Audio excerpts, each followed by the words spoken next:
This is an ABP Life podcast. देश किसी की व्यक्तिगत महत्वाकांक्षा से नहीं, जन आकांक्षा से चलेगा। मतलब अब मनमर्जी नहीं, जनमर्जी चलेगी। इस चुनाव का बड़ा पैगाम यही है। पिछले 10 सालों की उपलब्धि बस इतनी रही कि एक शिक्षा परीक्षा माफिया का जन्म हुआ कि ये सरकार पेपर लीक इसलिए करा रही है कि सरकार नौकरी नहीं देना चाहती, रोजगार नहीं देना चाहती। एक जीत और अध्यक्ष महोदय हुई है। मैं जानता हूँ सत्ता पक्ष बैठे वाले लोग समझ गए होंगे। होई वही जो राम रची राखा, यह है उसका फैसला जिसकी लाठी में नहीं होती आवाज। जो करते थे किसी को लाने का दावा, वो हैं खुद किसी के सहारे के लाचार। हम अयोध्या से लाए हैं उनके प्रेम का पैगाम। ईवीएम पे मुझे कल भी भरोसा नहीं था, आज भी नहीं भरोसा। संसद के विशेष सत्र में राष्ट्रपति के अभिभाषण पर धन्यवाद प्रस्ताव के दौरान बोलते हुए उत्तर प्रदेश के पूर्व मुख्यमंत्री और समाजवादी पार्टी के मुखिया अखिलेश यादव ने एनडीए सरकार पर जमकर हमला बोला। यूपी में बीजेपी को बड़ा झटका और अयोध्या सीट पर मिली हार को लेकर अखिलेश यादव ने कहा कि वहां की जीत भारत के परिपक्व जनता की जीत है। अखिलेश यादव ने सत्ताधारी पार्टी बीजेपी पर तंज कसते हुए कहा कि होई वही जो राम रची राखा। और इस पर हमारे साथ इस वक्त बात करने के लिए वरिष्ठ पत्रकार अवधेश कुमार जी हैं और मैं हूं आपके साथ राजेश कुमार। अवधेश जी, संवाद पर स्वागत है आपका। लोकसभा में राष्ट्रपति के अभिभाषण प्रस्ताव पर जो कुछ अखिलेश यादव ने कहा, आप कैसे देखते हैं उसको? इस समय संसद में जब मैं आपसे बात कर रहा हूं तो राष्ट्रपति के अभिभाषण पर धन्यवाद प्रस्ताव के लिए चर्चा हो रही है। आप देखेंगे कि चाहे अखिलेश यादव जी का भाषण हो, कल कल्याण बनर्जी हो, महुआ मोइत्रा हो, अब विपक्ष के नेता में राहुल गांधी हो, इसका सबसे नकारात्मक पहलू और जो चिंताजनक बात है कि इनमें राष्ट्रपति के अभिभाषण के तथ्यों की चर्चा नहीं है। बहुत अत्यंत कम है। अगर कुछ बातें अपने आप आ गई हो तो आ गई हो, लेकिन राष्ट्रपति ने क्या बोला, उसके तथ्य क्या है, सरकार ने कैसे सही बोला, गलत बोला, इस विषय पर बात करने की बजाय ऐसा लग रहा है जैसे जो इस समय सरकार है वो हारी हुई है, जो विपक्ष में बैठा है वो चुनाव जीता है और विपक्ष जश्न मना रहा है, सरकार पर तंज कस रहा है कि आप तो चुनाव हार गए हैं। और उसके लिए जितने भी उनके पास उनके तर्कश में तीर हो सकते हैं, वो चाहे कविता के माध्यम से हो, शेर के माध्यम से हो, शब्दों के माध्यम से हो, वो सब बरसाए जा रहे हैं। और सबका लक्ष्य एक ही होता है कि देश को बता देना कि असल में विजय तो हमारी हुई है, इनकी तो हार हुई है। ये तो अयोध्या से भी हार गए हैं, ये तो लोकसभा अध्यक्ष तक को अपने कब्जे में करके बैठे हैं। लोकसभा अध्यक्ष भी सत्ता पक्ष को ही महत्व देते हैं, पूरे सत्ता पर इसने कब्जा कर लिखा है। ये निजी महत्वाकांक्षा से नरेंद्र मोदी देश को चला रहे हैं, जन महत्वाकांक्षा है नहीं। हारने के बावजूद ये सत्ता चला रहे हैं और इनके खिलाफ हमारी लड़ाई है। मोटा मोटी सबके भाषण का यही निचोड़ है। तो अखिलेश यादव भी कल बोले हैं, तो अखिलेश यादव को तो ऐसा लग रहा है जैसे सत्ता की कोई पार्टी बोलने जा रही हो। अब आप सोचिए, यह बात सही है कि इस चुनाव में अगर कोई दो पार्टी को सबसे ज्यादा प्रसन्न होना चाहिए तो वो समाजवादी पार्टी को होना चाहिए जिसके नेता अखिलेश यादव हैं, या फिर ममता बनर्जी को होना चाहिए, क्योंकि पश्चिम बंगाल में इस समय भारतीय जनता पार्टी की स्थिति अच्छी है भी। तो परिणाम का अच्छी अलग बात है, लेकिन परिणाम जो आए हैं उसमें भारतीय जनता पार्टी लगभग वहाँ साफ हो गई। मतलब वो वन साइडेड विक्ट्री एक प्रकार से है। तो अब इसलिए दो पार्टी, लेकिन बाकी को क्या है उसमें, बाकी के बारे में जो ये कह रहे हैं अखिलेश यादव ने अपने भाषण में कहा है कि जीत तो INDIA की हुई है, जो हमारी India national democratic inclusive alliance है, जीत तो हमारी हुई है, जिम्मेवारी हमारी बनी है। अब संसद में लोकसभा में वो भाषण दे रहे हैं, ये भाषण मंच का नहीं है। क्या बाकी INDIA के चुनाव में विजय मिलनी है? अगर विजय मिल जाएगी तो किसी को विपक्ष में कैसे रहना पड़ेगा? जो इस समय सरकार है वो NDA की सरकार है, राष्ट्रीय जनतांत्रिक गठबंधन की सरकार है, चुनाव से पहले का गठबंधन है। सच तो यह है कि राष्ट्रीय स्तर पर INDIA का गठबंधन नहीं था, राज्यों के स्तर पर था। एक राज्य में अगर आम आदमी पार्टी दिल्ली में गठबंधन में है तो पंजाब में लड़ रही है, तृणमूल कांग्रेस तो किसी के साथ थी ही नहीं, गठबंधन ही नहीं था। तो इसलिए उस ढंग से आई एनडीए गठबंधन में था, उसकी सरकार है, ये फैक्ट है। भारतीय जनता पार्टी की सीटें घटी है, ये फैक्ट है।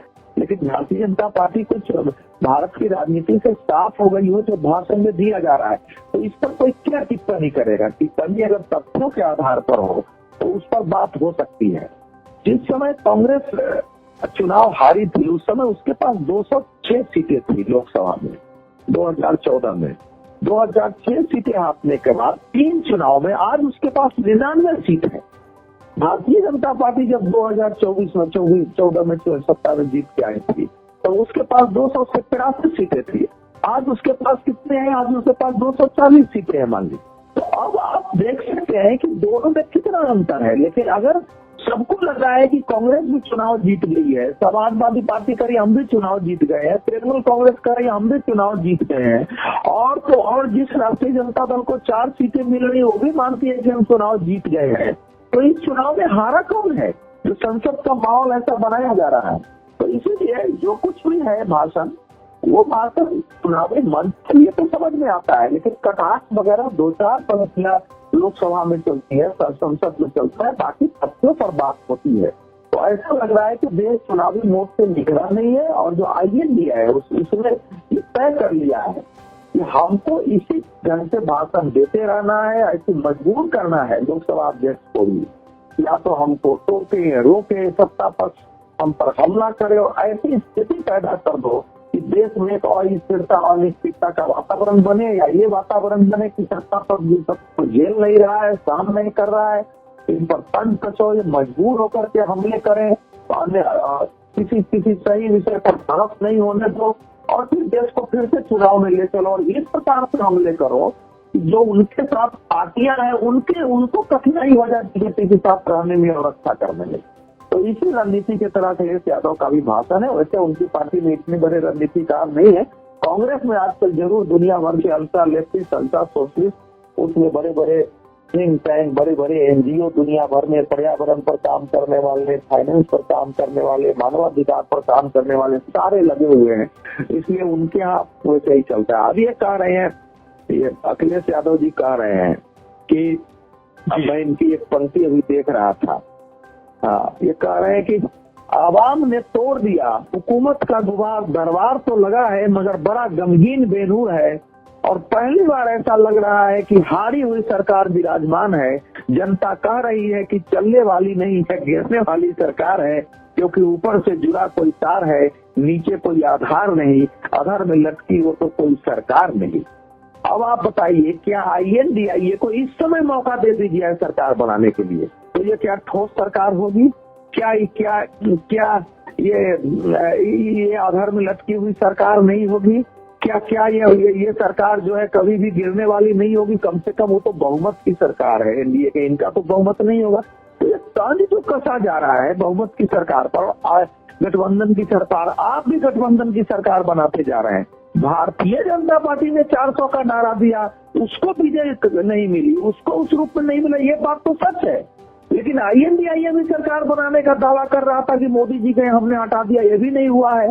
कम से कम इस समय भारतीय जनता पार्टी को इतनी सीटें हैं, और इतनी ज्यादा सीटें हैं जिन तक अभी देश की किसी पार्टी का पहुंचना कठिन है 3 बार के बाद। तो इस तंज से अब चुनाव तो है नहीं।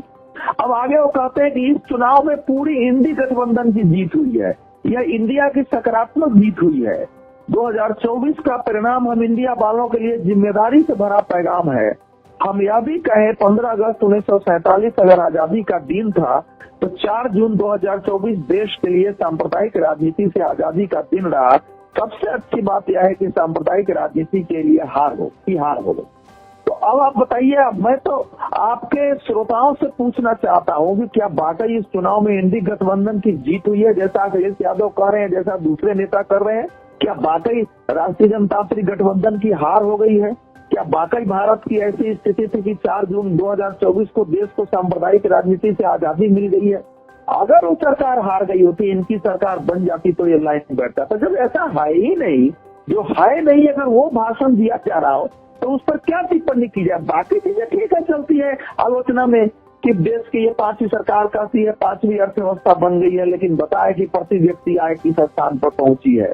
तो अब ये सवाल है, चलो ये तो एक मान भी लेते हैं कि चलो एक आलोचना है, लेकिन ये बात तो सही है कि प्रति व्यक्ति आय में भी भारतीय जिस समय भारत आया हो, जिस समय सत्ता में आई थी और आय आज आए थी, आज उसमें कितनी वृद्धि है जी। तो ये इसलिए उस आधार पर भी चाहते हैं। दूसरा, फिर ये जो मूल बात इस समय देश में बनी हुई है कि अयोध्या बीजेपी हार गई, और आपने भी अपने प्रश्न में किया कि उन्होंने रामचरितमानस की एक पंक्ति कही हुई है, सोई जो राम रचि राखा। तो अब ये पंक्ति किस संदर्भ में तुलसीदास जी ने कही थी? अखिलेश यादव को जिन्होंने ये पंक्ति दिया वो भी तो बताते ना। का करी तर्क बढ़ा वही शाखा, आगे कहा गया है। वो तो ये समझा रहे हैं कि भाई जो राम जी चाहते हैं वही है, काहे को तर्क करके हम अपना समय इसमें लगाते हैं। तो यहाँ है कि अयोध्या में समाजवादी पार्टी की जीत हुई है। भारतीय जनता पार्टी के लिए बहुत बड़ा शौक होना चाहिए, ये है भी, और जो लोग भी हिंदुत्व के और राम मंदिर के समर्थक है सबको शौक लगाए, लेकिन विजय कभी गुरूर नहीं पैदा करता है। जिस ढंग से आप उसको ले रहे हैं कि तो ये तो भगवान की लाठी है, तो भगवान की लाठी है, तो आपने तो 79 सीटें जीतने के लिए कही थी।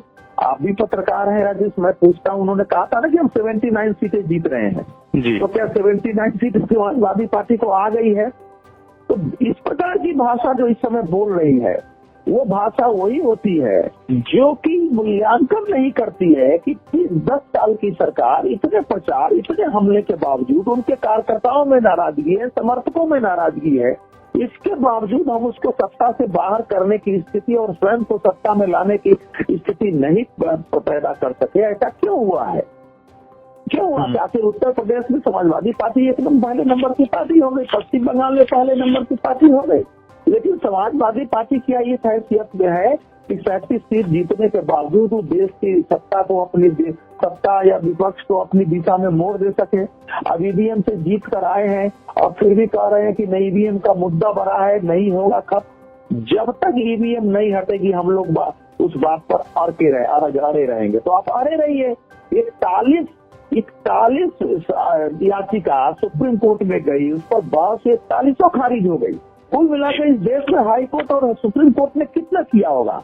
तो तथ्यों पर अगर बात होती है, ये सब चुनावी विषय होता है। अग्निवीर की आलोचना हो रही है, उस पर बात हो सकती है। मेरा मानना अग्निवीर पर अलग है, उनकी आलोचना है कि अग्निवीर संभव नहीं है इस देश के। मैं तो मानता हूँ कि इस देश में के जो भी बाहर के विरोधी हैं वो सब नहीं चाहते हैं कि इस देश के युवाओं को शॉर्ट टर्म मिलिट्री ट्रेनिंग मिले, उसका जीवन डिसिप्लिन हो, मेंटली आत्मविश्वास से भरे रहें, उनके अंदर ये आत्मविश्वास हो कि हम किसी भी परिस्थिति से संघर्ष कर सकते हैं। इस प्रकार का एक बड़ा ट्रेंड युवा वर्ग किसी देश में पैदा हो जाए तो उसकी रक्षा को कोई धक्का नहीं पहुंचा सकता है।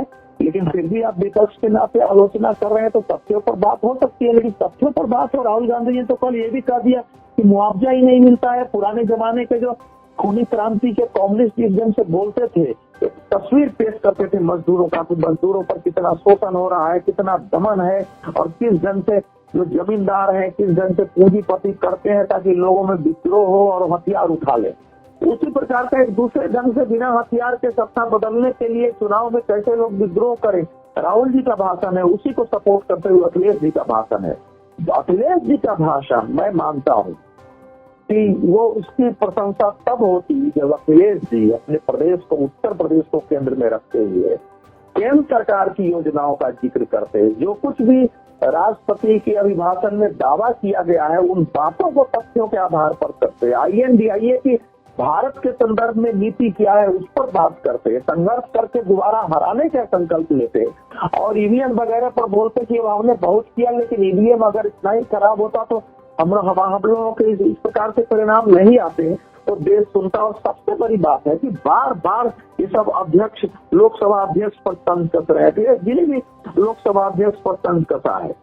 और लोकसभा अध्यक्ष का पद कम से कम अभी तक ये रहा है कि लोकसभा अध्यक्ष के पद को जो इससे कम से कम विवाद से परे रखा गया है। कई बार लोकसभा की भूमिका अध्यक्ष पर विवाद हुई, लेकिन ये तो उस प्रकार से कहते हैं कि सर हम तो आप ही की ओर देखते हैं। पिछले बार भी जब उनका विजय हुआ तब भी अखिलेश जी ने तंज कस दिया, आज भी उन्होंने तंज कस दिया। तो ये कैसी राजनीति है, किसकी राजनीति है? संवैधानिक आप राष्ट्रपति तक को पार्टी बना देंगे, आप लोकसभा अध्यक्ष को पार्टी बना देंगे, आप चुनाव आयोग को पार्टी बना देंगे, तो देश में बचेगा क्या? सवाल तो ये है। राजनीति तभी तक है जब तक देश का ये जो संसदीय लोकतांत्रिक व्यवस्था है, इसमें संवैधानिक संस्थाओं का सम्मान बचा हुआ है। अगर संवैधानिक संस्थाओं का सम्मान ही नहीं बचेगा, आपको भी तो कल हो सकता है कल आप सत्ता में आए, उस समय कैसा क्या होगा, कैसे होगा? तो इसलिए ये बहुत चिंताजनक स्थिति है। इस समय विपक्ष का सरकार पर हमला करना, सरकार को घेरना, तथ्यों के आधार पर समय समय पर उसका बहिष्कार करना, ये सब समझ में आता है। लेकिन अब ये करें, हुजूर आला आज तक खामोश बैठे इसी गम में, हुजूर आला आज तक खामोश बैठे इसी गम में, महफिल लूट ले गया कोई जबकि सजाई हमने। कौन सा महफिल लूट ले जो बीजेपी ने सजाई थी, और महफिल कौन सा लूट ले गया? और इनके जो अवधेश यादव जी, अवधेश प्रसाद जी जो इनके सांसद हैं, उन्होंने कह दिया कि ये तो जोगी जी के लिए है, हालांकि इन्होंने उसको देखा नहीं है। अयोध्या में भी अगर ये कह रहे हैं, इन्होंने आज कहा ही है, आज अपने भाषण में इन्होंने कहा है कि पहले ही बारिश में छत टपकने लगी तो वो जो है दीवार गिर गया है, तो ये कैसा काम था। भाई ये जो सांसद हैं अयोध्या के अवधेश प्रसाद, ये तो वहाँ से मल्कीपुर से विधायक भी रहे हैं ना, अयोध्या के एक क्षेत्र से। अगर पहले वहाँ सड़कें ठीक नहीं बनी थी तो उन्होंने आवाज उठाई। मैंने तो कभी एक ट्वीट भी नहीं देखा, मैं तो उस क्षेत्र में बराबर गया हूँ। अगर गड़बड़ियां हो रही थी तो पहले भी उसकी लड़ाई होनी चाहिए थी। आज कैसे समझ में आ गई है, वहाँ लोगों को मुआवजा नहीं मिला। क्या समाजवादी पार्टी ने कभी इसके लिए कोई आंदोलन किया? वहाँ तो आम लोगों ने आंदोलन किया है। तो सच है कि सही तरीके से अयोध्या में लोगों को मुआवजे नहीं मिले, प्रशासन ने लोगों के साथ बहुत अन्याय अत्याचार किया है। पुराने जो बैरागियों के 200 साल के मंदिर थे, उनको सरजुग की पेटी में बता करके और सड़कों का हाईवे के नाम पर सबको तोड़ के सड़कों पर कर दिया गया। 5 रुपया उनको नहीं मिला क्योंकि आपका तो इलीगल बना हुआ है, सब हुआ है। लेकिन क्या समाजवादी पार्टी या कांग्रेस या किसी पार्टी ने इसकी लड़ाई लड़ी? आम लोगों ने थोड़ी बहुत लड़ने की कोशिश की, मेरे जैसे लोगों ने उस विषय को उठाया, तो आपने कभी लड़ाई तो लड़ी नहीं उसके लिए। और हार जो हुई है वो सपा के कारण थोड़े हार हुई है, वो तो सब लोग नाराजगी थी। भाई अयोध्या तो ठीक है, सब कुछ किए, लेकिन ये जो कुछ ना हो रहा है और जिस प्रकार से उम्मीदवार आपने दिया है वो हमको स्वीकार नहीं, क्योंकि इस सांसद से रहते हुए हमारी अयोध्या की ये दुर्दशा हुई, लोगों को मुआवजे नहीं मिले, उनके उखाड़ दिए गए हैं। लेकिन इसके बावजूद आप देखिए कि कोई 1.5 लाख, 2 लाख, 3 लाख से हार जीत नहीं हुई आती। ऐसी ये जो 50-54 हजार की हार होती है कभी ये पलट सकती है, किसी की भी पलट सकती है। तो ये ध्यान रखना चाहिए। लेकिन अच्छा है कि ये सारे विपक्ष अयोध्या को एक बार मुद्दा बनाया है। देश इस पर अच्छे ढंग से अयोध्या पर सोचे कि अयोध्या देश के लिए क्या महत्व रखता है, भारत के और दुनिया भर के हिंदुओं के लिए क्या महत्व रखता है, वहाँ का सांसद कैसा होना चाहिए, वहाँ किस प्रकार से शहर की रचना होनी चाहिए। अगर वहाँ भ्रष्टाचार से काम हुआ है तो वो भी हम सबके लिए चिंता का विषय होना चाहिए।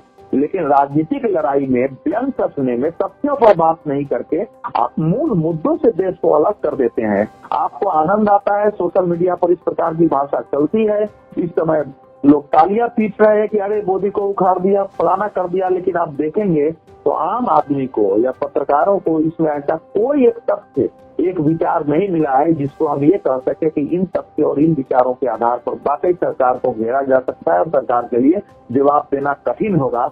और ये वाकई राष्ट्रपति ने जो अभिभाषण दिया था उसके धन्यवाद प्रस्ताव से संबंधित ये भाषण है। ये मंचीय भाषण तो कह सकते हैं, ये लोकसभा के भाषण के रूप में मेरे जैसे व्यक्ति को स्वीकार करने में जरा कठिनाई है और मुझे चिंता भी है। इसलिए कि लोकसभा के बहस का स्तर अगर यही रहेगा तो फिर वही स्थिति पैदा होती है। अनेक देशों में लोकतांत्रिक व्यवस्था से, अपने संसदीय प्रणाली से लोगों का विश्वास उठने लगता है, राजनेताओं से विश्वास उठने लगता था। भारत में भी ये परिस्थिति पैदा हो गई थी, राज्यों में वोटिंग घट गए थे। एक समय नेताओं की सभाओं में भारत में 5000 लोगों को जुटाना कठिन हो गया था। नरेंद्र मोदी के आने के बाद ये चीजें पलटी है और लोकसभाओं में भीड़ आने लगी है, रुचि घटी है। फिर से अगर वो स्थिति पैदा होगी तो राजनीति किस दिशा में जाएगी वो हम और आप उसकी केवल कल्पना कर सकते हैं। हम तो आपके एबीसी डिजिटल के माध्यम से यही कहेंगे कि देश के जो लोग सही सच्ची लोकतांत्रिक संसदीय लोकतांत्रिक व्यवस्था कायम रखना चाहते हैं, वो पार्टियों में किसी नेता को खराब करना, वो अच्छा करना, गाली देने की बजाय आप इस प्रकार से एक वातावरण बनाए ताकि नेता जो है जनता के मुद्दों पर, देश के सही मुद्दों पर संसद में कम से कम उस मुद्दों पर संयमित होकर बात करें और ईश्वर से प्रार्थना करें कि सभी नेताओं को, सभी पार्टी के नेताओं को भगवान जो है सन्मति दे कि वो देश का ध्यान रखते हुए, लोकतंत्र का ध्यान रखते हुए कुछ समय के लिए अपनी दलीय राजनीति से ऊपर उठ करके अपने सत्ता पक्ष हो या विपक्ष अपनी अपनी भूमिका निभाए। तो जाहिर तौर पर लोकसभा में अखिलेश यादव का ये सारा सियासी हमला एनडीए सरकार पर था और एबीपी लाइव पॉडकास्ट के साथ बातचीत करने के लिए अवधेश जी बहुत शुक्रिया आपका। This is an ABP Live podcast.